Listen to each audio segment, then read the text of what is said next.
Samot-saring lapses sa police operational procedure ang lumilitaw sa mga investigasyon sa pagkakapatay ng Navotas Police sa 17 anyos na si Jemboy Baltasar. Kabilang dyan ang pag-abandona ng mga pulis sa pinagbabaril na biktima, hindi paglikom ng sapat na ebidensya, hindi paggamit ng body-worn cameras, at hindi pagsailalim sa mga suspect sa paraffin examination. Dahil dyan sinibak ng National Capital Region Police Office sa kanyang pwesto si Navotas Chief of Police Colonel Alan Umipig. Damay din ang 22 niyang tauhan.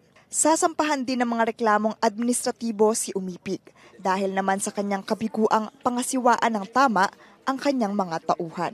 Sino nagresponde doon? Family pa nakakuha? We accounted for 23. Doon sa Chief of Police, the investigators, 3 yon, sila for command responsibility and the lapses in the conduct of investigation. Ang naturang pagsibak kay Umipig ay bunsod ng rekomendasyon ng hepe ng Northern Police District o NPD.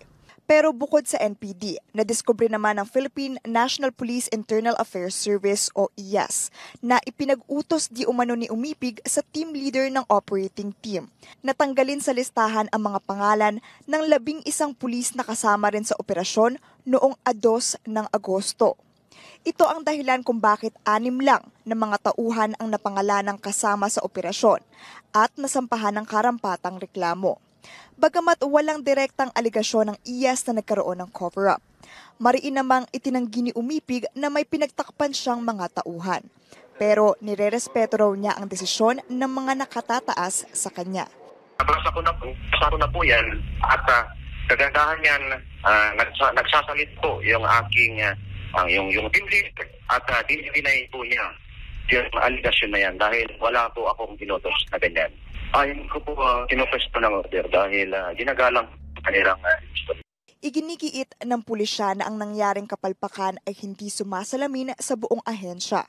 Kung meron man daw aral sa kanilang hanay lalo na para sa mga leader hinggil sa nangyaring insidente, ito ay ang dapat na mas tutukan nila ang kanilang mga tauhan.